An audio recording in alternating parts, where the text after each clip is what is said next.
Hə, əla. Demək, inşallah bu günlərə böyük coğrafiyaçılar mövzusunu sizə izah verək. Dünya tarixinin ən önəmli hadisələrindən biridir bu tarix, bu hadisə. Avropanın və dünyanın sonrakı siyasi gedişatına çox böyük təsir göstərmiş bir dənə mövzudur. Başlayaq böyük coğrafiyaçılardan qabaq olan texniki yeniliklərdən. Baxaq görək, coğrafi kəşflərdən öncə hansı texniki yeniliklər baş vermişdir dünyada, Avropada. Demək olar, ilk öncə su mühərriklərinin və yuxarıdan fırlanan çarxların kəşf olunduğunu deyimsə, konkret olaraq əsri yoxdur. Siz ilk öncə bunu deyim ki, böyük coğrafiyaçılar deyəndə 15-17-ci əsrləri nəzərdə tutulur. Danışdığımız bütün məsələlər bu əsrləri əhatə eləyəcək. Demək, su mühərrikləri və yuxarıdan fırlanan çarxlar. Yuxarıdan fırlanan çarxların kəşf edilməsi, demək, əvvəllər aşağıdan fırlanan çarxlar var idi. Bu çarxlara nisbətən yuxarıdan fırlanan çarxlar daha sürətli hərəkət edir. Çünki yuxarıdan su axırdı onun üzərinə. Bu da demək, həmin dövrdə mövcud olan müəssisələrin işinin sürətlənməsinə səbəb olmuşdu. Məhz bu mühərriklərin, bu yuxarıdan fırlanan çarxların kəşf olunmasından sonra filiz istehsalı, metal döyülməsi, kağız istehsalı artdı Avropada. Aydındır. Məhz bu kəşfdən sonra Avropada metal istehsalının artması bu metal əridilməsinin də çox vacib eləyirdi. Ona görə də metal əridilməsini artırmaq üçün bir müddətdən sonra domina sobaları kəşf edildi. Domina sobaları metal əridilməsi üçün nəzərdə tutulan böyük bir dənə sobalar idi. Bu sobaların kəşf edilməsindən sonra metalın əridilməsi də artdı. Demək, baxın, bu kəşfə səbəb olur.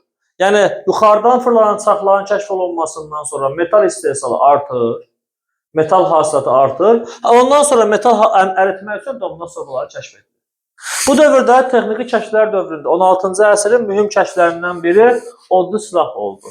Baxın, yuxarıdan fırlanan çarxlar domina sobaların yaranmasına səbəb oldu. Çünki yuxarıdan fırlanan çarxların kəşf edilməsi ilə metal istehsalı artdı. Domina sobalarla bu metallar nə olmağa başladı? Əridilməyə başladı. Əridilmə artdı. Metal əridilməsi artandan sonra isə artıq odlu silahın da yaranmasına, odlu silahların artmasına şərait meydana gəldi. Və həmin dövrdə 16-cı əsrdə Avropada odlu silahın tapanca, muşket formaları meydana gəldi. Tapancalar bilirsiniz nədir? Muşketlər də ağır tüfənglər idi. Məhz odlu silahın, tapanca və muşketlərin kəşf edilməsi Avropada cəngavər ordusunun nüfuzuna böyük zərbə vurdu.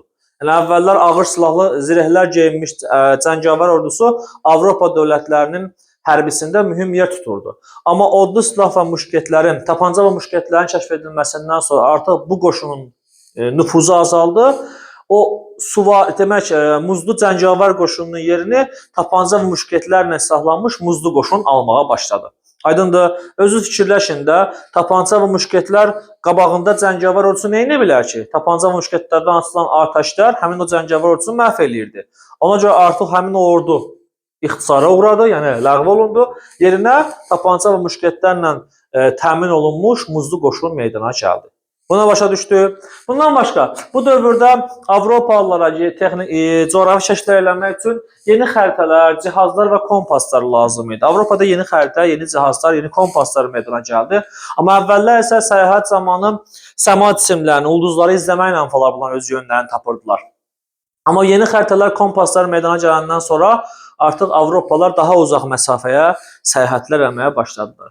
Və ən sonuncu texniki ixtira isə 16-cı əsrdə ixtira olunmuş Karavella gəmisi idi. İnşallah bu gəmi digər gəmilərdən nisbətən yelkənli gəmi idi. Digər gəmilərə nisbətən bu gəmilərdə çoxlu avarlar fəaliyyət göstərirdi.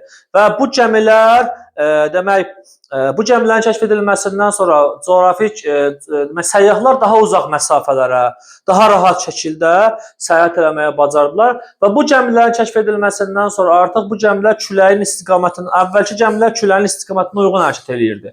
Amma artıq bu gəmiləri külək olmadan belə idarə eləmək mümkün idi və istənilən zaman manevr eləmək mümkün idi bu gəmilərin. Ona görə Karavella gəmisinin kəşf edilməsindən sonra Avropa səyyahlarının səyahəti üçün biraz daha əlverişli şərait meydana gəldi. Bu texniki ixtiralara bildik. Danışaq indi uşaqlar Avropalıların coğrafi kəşflərə başlama səbəblərindən. Coğrafi kəşflərin başlanma səbəbləri nələr idi? Birinci səbəb İpək yolunun Osmanlı nəzarətində olması. Biz bilirik ki, Osmanlılar Konstantinopolu nə vaxt fəth eləmişdilər? 1453-cü ildə. 1453-cü ildə Konstantinopolun fəth edilməsindən sonra şərqlə qərbi birləşdirən ticarət yolları Osmanlı nəzarətində idi. Bu Osmanlının ağır gömrük siyasəti, yəni buradan keçən tacirlərdən çoxlu yüksək gömrük vergisi alması Avropalıları narahat edirdi. Buna görə də Avropalılar yeni yollar axtarışındaydılar. Asiyaya doğru ticarətdə yeni yollar axtarmağa başlamışlar. İkinci kəşflərin başlanmasının ikinci səbəbi isə qiymətli metal qıtlığı idi. Biz bilirik ki, Avropada qara ölüm epidemiyası var idi. Nə vaxt? 14-cü əsrdə başlamışdı. Qara ölüm epidemiyası nəticəsində çoxlu insan tələfatı olmuşdu və Avropada insan qıtlığı meydana gəlmişdi. Həmçinin bu dövrdə metal qıtlığı, qiymətli metallara tələbat meydana gəlmişdi. Qızıl və gümüş metallarına ehtiyac var idi. Artıq qiymətli metallar çatışmırdı. Avropalıların coğrafi kəşflərə başlamasının bir dənə səbəbi şərq ölkələrindən, Asiya ölkələrindən, müsəlman şərqindən nə əldə eləməkdir? Qiymətli metallar əldə eləməkdir. Üçüncü başlanma səbəbi isə ədviyyat, bəzək əşyaları və parça ticarəti. Biz bilirik ki, Avropanı bu dövrdə ədviyyatla təmin edən ərəb tacirləri idi. Ərəb tacirləri Avropaya bu ədviyyatı daha baha qiymətə satırdılar. Avropalılar bu ədviyyatları, bu bəzək əşyalarını, bu parçaları daha ucuz qiymət əldə eləməyə çalışırdılar və ona görə bunun yollarını axtarırdılar. Və ədviyyat saatında da Avropalılara ən cazib gələn ölkə Hindistan idi. Çünki Hindistan öz ədviyyatı ilə məşhur idi. Ədviyyat nəyə lazım idi? Avropalıların yeməklərinin uzun ömürlüyünün, məsələn, yeməyin elə ədviyyatları var ki, ona yeməyə qatırdılar, daha çox yemək qalırdı. Yeməyə, məsələn, ədviyyatları qatmanı daha tamlı eləmək olurdu. Ona görə Avropalılar bu ədviyyatı almaq üçün Hindistana daha çox getmək istəyirdilər. Hindistana da quru yolu Osmanlı əlindədir. Məcburən necə yol axtarmağa başlamışdılar bunlar? Dəniz yolu axtarmağa başlamışdılar. Aydındır, bu coğrafi kəşflərin başlanma səbəbləridir. İndi başlayaq coğrafi kəşflərə başlanmasından və kəşflərdən. Demək olar, kəşflərə ilk başlayanlar İspaniya və Portuqaliya dövlətlərinin səyyahlarıdır. Çünki həmin dövrdə İspaniya və Portuqaliya səyyahlarının daha çox bu kəşflərə ehtiyacları var idi, bu dövlətlərin. Demək, Portuqaliya haqqında bu məlumatı verim ki, Portuqaliya ilk milli dövlətdir ki, sərhədləri müəyyənləşib. Avropada sərhədlərini müəyyənləşdirən ilk milli dövlət hansı dövlətdir? Portuqaliyadır. Başlığı kəşflərdən. Demək olar, ilk kəşfdən danışdım sizə. 1492-ci ildə İspan səyahətçisi Kolumb, bu Kristofor Kolumbdur, adı belədir, Kristofor Kolumb. Əslən İtaliyalıdır, amma İspan səyyahı idi. Qabağında da yazıram İspan. Çünki bunu İspan kralı göndərmişdi. Yəni bunun mənşəyi bir üçün önəmli deyil. Hansı ölkədən olmağı. Bizə əgər səyyahı hansı dövlət göndərirsə, hansı dövlətin kralı ona maliyyə ayırırsa, həmin səyyah həmin dövlətin səyyahı hesab edilir. Kristofor Kolumb İspan səyyahı idi. 1492-ci ildə bu Kolumb Hindistana gedən dəniz yolunu kəşf eləmək adı ilə səyahətə başlayır. Həmin dövrdə Avropalıların təsəvvürlərində belə bir dənə fikir var idi, fərziyyələr var idi ki, dünya kürə forması, amma hələ təsdiqini tapmamışdı. Kolumb da Avropalılar fikirləşirdilər ki, bir dənizdən səyahətə başlayıb, dünyanı dövrülüb təzədən həmin yerə qayıtmaq olar. Kolumb da bu ideya və arzu ilə 1492-ci ildə Hindistana gedən dəniz yolunu kəşf eləmək ümidi ilə səyahətə başladı. Kolumb 1492-ci ildə gəldi çatdı Kuba və Haiti istiqamətinə, Haiti adalarına. Kuba və Haitini kəşf eləyəndən sonra çatdı Amerika qitəsinə. Amma o buranın Amerika olduğunu bilmirdi. O elə bilirdi ki, yeni ərazi Hindistana gedən dəniz yolunu kəşf eləyib. O buranı Hindistan bilirdi. Ona görə də səhvən Amerikanı kəşf eləyəndən sonra bu əraziyə Hindistan adını verir, əhalisini də Hindular adlandırır. Hindistan adını vermir, Hindistan zaten məlum idi. Səhvən bu ərazinin əhalisini Hindu adlandırır. O vaxtdan etibarən də Amerikanın yerli əhalisini Avropalılar Hindular deyirdilər. Kolumb bunu bacardı və geri qayıtdı. O ölümünə qədər bilmədi ki, yeni qitə kəşf edib. Amerikanı kəşf etdiyini bilmədi. Çünki Amerika həmin dövrdə Avropalı üçün yeni ərazi hesab edilirdi. Bəs Amerikanın qitəsinin yeni qitə olduğunu kim bizə məlumat verdi? Demək, elə bu əsrin sonunda, 15-ci əsrin sonu, 16-cı əsrin əvvəllərində belə bir dənə səyyah var. Americo Vespucci. Adından da görsəndiyi kimi bu adam İtalyan səyyahı idi. İtalyan idi, İtaliyaya məxsus idi. Americo Vespucci artıq Kolumbun kəşf etdiyi ərazinin yeni qitə olduğunu sübut elədi. Və ona görə də Amerika Vespucci adı ilə bu əraziyə Amerika adı verildi. Və Amerika bu cündən kəşf olundu artıq. Düzdür, Amerika qitəsini kəşf edən Kolumbdur, amma oranın yeni qitə olduğunu bildirən Amerika Vespucci'dir. Əziyyət çəkən Kolumb oldu, amma Amerika Vespucci'nin adı ilə bura Amerika qitəsi adını verdilər. Avropalılar Amerikaya qalan çatan vaxtı Amerikada da sivilizasiya var idi. Amerika geridə qalmış ərazi hesab eləməyin ha. Amerikada həmin dövrdə 3 dənə dövlət var idi. Bir Aztek dövləti var idi Meksikada. İnk dövləti var idi Peruda. Bu dövlətlər var idi. Bir də Mayalılar var idi Yucatan yarımadasında. Bu yazılmır, amma deyirəm sizə. Demək, Amerika kəşf ediləndən sonra artıq başa düşdük ki, buranı İspan Kolumb kəşf eləmişdi, düzdürmü? Sonra buranın yeni qitə olduğunu deyən Amerika Vespucci, İtalyan. Avropalılar artıq Amerika axını baş verdi. Ən çox da Amerikaya axın eləyənlər kimlər idi? İspanlar, Portugallar. Bunlar daha çox axın eləyirdilər. İspan dövləti Meksikada yerləşən Aztek dövlətində süquta uğradır, Peruda yerləşən İnk dövlətində İspanlar süquta uğradırlar. Və bu əraziləri İspaniya öz mülkü elan eləyir. Avropalıların Amerikaya gəlməsi yerli əhali olan hinduların soyqırımı ilə nəticələndi. Bunlar yerli əhali hinduları artıq qırmağa başladılar. Bunların ərazilərində məskunlaşmağa başladılar. Plus da Avropalılar Amerikaya gələ-gələ Avropalıların öz bədənlərində xüsusi viruslar da gətirirdilər də. İstər-istəməz təbii ki, infeksiya yayılmağa başlamışdı Amerikada. Qızılca xəstəliyi, C xəstəliyi falan filan. Bu xəstəliyə Amerikalıların orqanizmi öyrəşməmişdi. Yəni, öyrəncələr deyil, immunitet yox idi onların bədənində. Ona görə də Amerikalılar Avropada gətirdiyi bu xəstəliklər, epidemiyalar yayılırdı bu ərazidə, böyük həlakətlərə yol verdi bu hadisələr. Bunu da bilmək lazımdır. Aydındırmı? Və bütün bu proseslər nəticəsində Amerika qitəsi böyük bir hissəsi İspanlar tərəfindən işğal edildi. Bir hissəsi də Portugallar tərəfindən işğal edildi. Aydındırmı? Həmin dövrdə, bu dövrdə artıq ərazi mübahisələri meydana gəldi Avropalılar arasında. İlk dəfə ərazi mübahisələri dövlətlər arasında ərazi mübahisələrini həll eləmək üçün müqavilələrin imzalanması ilə nəticələnirdi. İlk dəfə öz ərazilərini müəyyənləşdirmək üçün müqavilə imzalayan dövlətlər İspaniya və Portuqaliya dövlətləridir. İspaniya və Portuqaliya dövlətləri. İlk demək, ərazi mübahisəsi üçün müqavilə imzalayan dövlətlər hansı dövlətlərdir? İspaniya və Portuqaliya dövlətləri. Bunlar bu ərazi mübahisəsini həll eləmək üçün imzaladıqları müqavilə ilə Cənubi Amerikanı öz aralarında bölüşdürdülər. Cənubi Amerikada Braziliya oldu Portuqaliyanın, qalan Braziliyadan başqa bütün ərazilər İspaniyanın mülkü elan edildi. Demək, sərhədlərinə baxın, Portuqaliya haqqında 2 dənə cümlə bildik. Sərhədləri müəyyənləşdirən ilk Avropa dövlətidir. Öz sərhədlərini müəyyənləşdirən ilk Avropa dövləti Portuqaliyadır. Bir də Portuqaliyanın İspaniya haqqında bunu bildik ki, Portuqaliya və İspaniya öz aralarında olan ərazi mübahisələrini həll eləmək üçün nə ediblər? Müqavilə imzalayıblar. Müqavilə ilə Amerikanı necə bölüşdürüblər? 2 hissəyə bölüblər də. Braziliya olub Portuqaliyanın, qalan bütün ərazi Cənubi Amerika bölgələri olub İspaniyanın mülkü. Bunu da bildik. Yadda qalar. Başa düşür sonra burada olan məsələləri. Yəqin problem yoxdur. Aydındırmı? İnşallah biraz iqtisadi məsələlərdən, coğrafiyaçıların biraz iqtisadi məsələlərdən danışaq sizə. Demək inşallah, coğrafiyaçılar nəticəsində Avropalılar yeni bitkilərlə tanış oldular. Məsələn, kakao, kartof, qarğıdalı,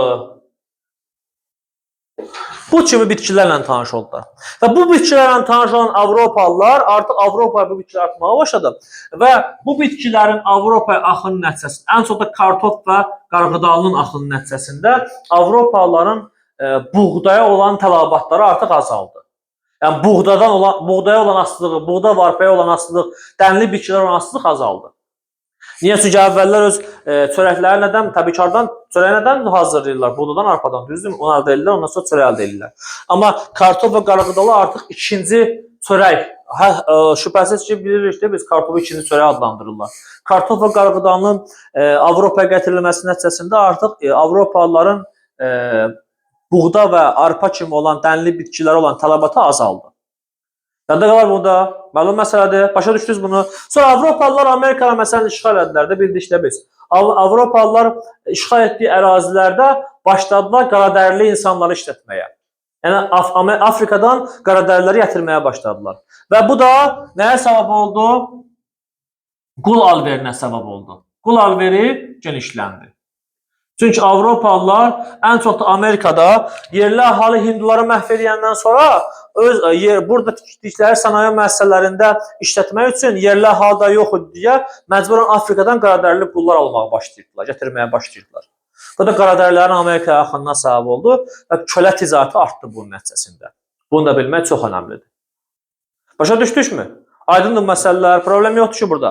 Danışalım digər məsələlər. Demək olar, coğrafi kəşflər nəticəsində hələ bir dənə bu səyahətlərlə bitmir axı coğrafi kəşflər. Baxaq görək indi Hindistana gedən dəniz yolu nə vaxt kəşf olundu? Demək, əvvəlcə bunu deyim sizə. Belə bir dənə səyyah var. Bartolomey Dias. Bu adam Hindistana gedən dəniz yolunu kəşf eləmək adı ilə səyahətə başlayıb, istəyi ilə səyahətə başlayıb, gəlib Afrika qitəsinin cənubundan Ümid burnunu keçib, baxarsınız xəritəyə.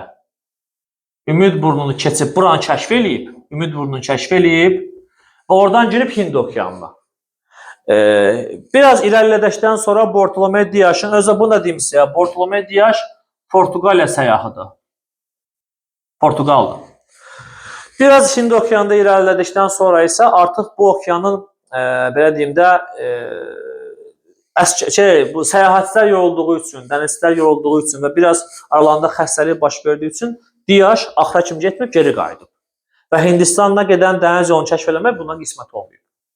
Dias'ın getdiyi yolla 1498-ci ildə Vasco de Gama adlı bir səyyah, bu da elə Portuqaldır. Portuqal. Vasco da Gama səyahətə başlayır. Məhz o getdiyi, Bartolomey Dias'ın getdiyi yolla öz səyahətini davam elətdirir və nəticədə 1438-ci ildə Hindistana gedən dəniz yolu kəşf edilir. Gəlir çatır burada Hindistanın Kalikut limanına. Kalikut hakimi ilə Vasco da Gama arasında narazılıq yaranır. O şəhərə girməyə Portuqallara icazə vermir. Amma Vasco da Gama'nın üstünlüyü ilə bitir bu narazılıq. Silah gücü ilə Vasco da Gama'nın dənizçiləri şəhərə girirlər. Öz gəmilərini ədviyyatla doldururlar və geri qayıtmağa nail olurlar. Düz geri qayıdarkən bunların bir neçə gəmisi batır. Amma bunlar çox böyük ədviyyat gətirirlər Avropaya. Və bu səyahətdən Vasco da Gama və Portuqaliya dövləti çox böyük qazanc əldə edir. Və nəhayət biz bildik ki, 1438-ci ildə Hindistana gedən dəniz yolu kəşf edildi. Avropalıların əsas məqsədlərindən biri buydu. Portuqallar bundan sonra da, düzdür, Hindistana gedən dəniz yolunu ilk kəşf edən kimlərdir? Portuqallardır. Amma onlar Hindistanda möhkəmlənə bilmədilər. Çünki Portuqaliyanın həmin vaxt, baxın bura, Portuqaliyalıların Hindistanda möhkəmlənə bilməməsi səbəbi Portuqaliyanın həmin vaxt lazımi qüvvəyə və hərbi süsada sahib olmaması idi. Portuqaliyalılar gedəndən sonra İspanlar, Fransızlar, İngilislər gəlib Hindistanda möhkəmləndilər. Çünki onların lazımi hərbi qüvvəsi və gücü var idi. Portuqaliyalılar bu yox idi. Buna baxmayaraq, Avropa, Portuqaliya səyahətçiləri bu kəşflərdən sonra öz səyahətlərini davam edirlər. Zond adalarını, Molukuk adalarını kəşf edirlər. Ta ki, Çin və belə deyim də sizə, Yaponiya sərhədlərinə kimi ərazilərə gedib çıxa bilirlər. Sərhədyanı bölgələri, Hindistan sahillərində, Ərəbistan sahillərində olan mühüm əraziləri tuturlar və Çin və Yaponiya sərhədlərinə qədər irəliyə bilirlər. Kimlər? Portuqaliya səyyahları, bundan sonra digər Avropalılar. Bir dənə Portuqaliyadır, həmin o Portuqaliyaların açdığı cığırla digər Avropalılar da hərəkət edib öz niyyətlərinə, məqsədlərə çatırlar. Demək olar, danışaq sizə indi ilk böyük dünya səyahətindən. Görə hələ ilk böyük dünya səyahəti nə vaxt olub? Biz bayaqdan səyahətlərdən danışırıq, amma bunların heç biri dünya səyahəti deyil. Yəni, dünyanı bunlar dövr eləyə bilməyiblər. İlk dəfə dünyanın dövr eləyən səyahət hansı səyahətdir? 1519-cu ildə başlayıb, 1522-ci ildə bitən Fernando Magellan'ın başlatdığı səyahət. Bu səyahət necə adlanır? Dünya səyahəti. Magellan uşaqlar, bu nə deyim sizə? İspan dənizçisi idi. Demək, ilk dünya səyahəti. Baxın, ilk səyahət də İspanlara məxsusdur. 1492 keçdiyimiz, bu ilk deyil, düzdür, bundan qabaqdır. Bartolomé Dias'ın getməyi bundan qabaqdır. Bunu ilk demirəm mən. Kolumbun Amerikaya kəşf edən də İspan səyyahları idi. İlk dünya səyahət edən də İspan səyyahları idi. Yadda saxlayın. Amerika qitəsini kəşf edən də İspan səyyahı Kolumbdur. İlk dünya səyahətini də eləyən Magellan İspandır. Bu da İspan səyyahıdır. Fernando Magellan düzdür. Bu səyahət zamanı Filippin adasında qətlə yetirilir, öldürülür. Amma ondan sonra bu səyahət onun köməkçisi davam elətdirir. Coğrafiyada bunun adını keçirlər. Elcano deyilən bir şəxsdir. Davam elətdirib səyahəti bitirir.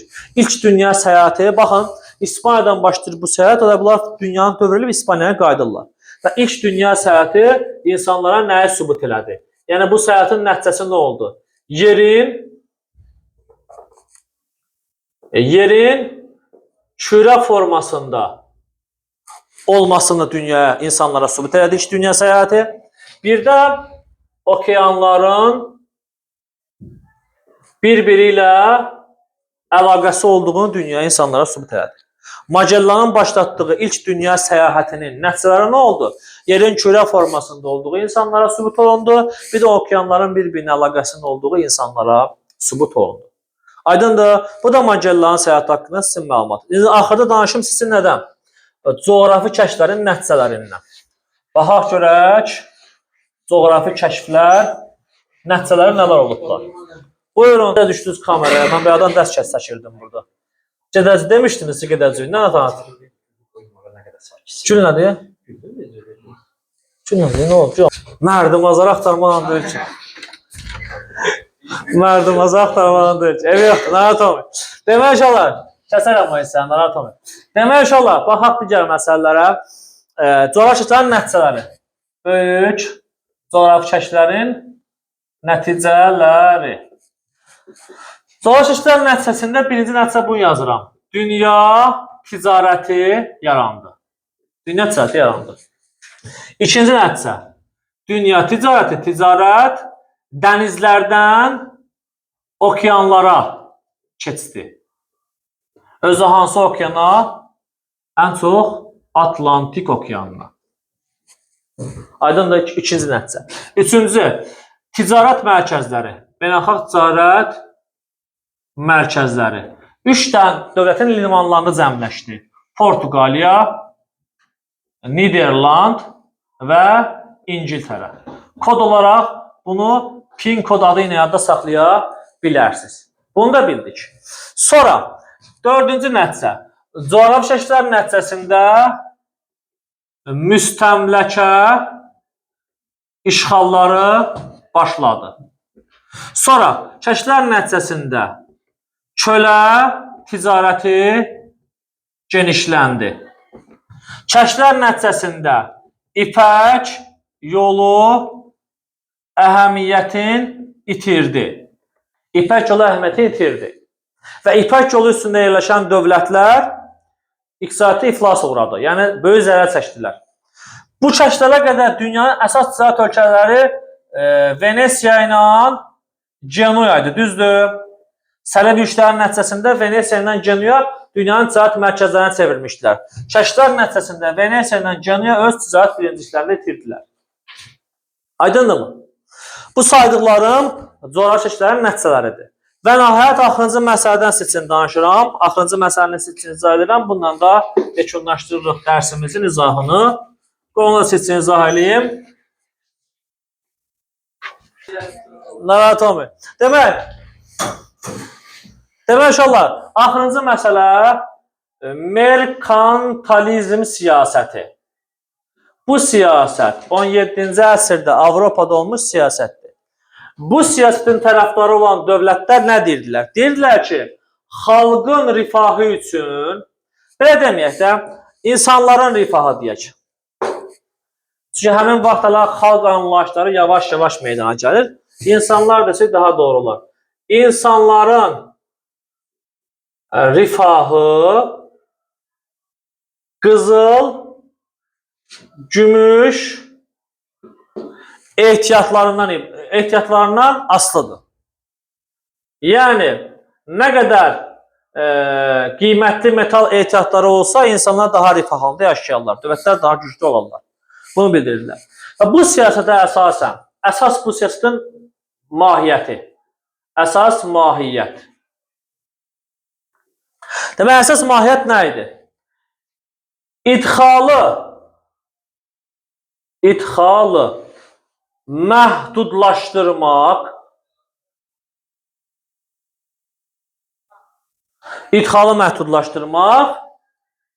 ixracı təşviq etmək. Yəni, bu siyasətin tərəfdarı olan dövlətlər deyirdilər ki, biz xaricdən gələn o idxalı azaldaq, öz məhsullarımızın ixracını artıraq.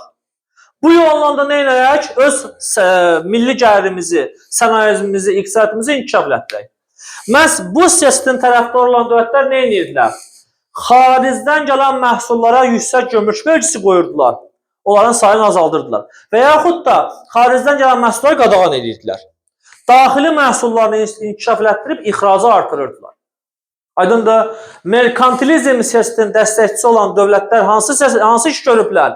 Xaricdən gələn məhsulların, yəni idxalı məhdudlaşdırıblar, oraya yüksək gömrük vergisi qoymaqla və yaxud da qadağan eləməklə dayandırıblar, daxili istehsalı və ixracı artırıblar. Və bu yolla da nə ediblər?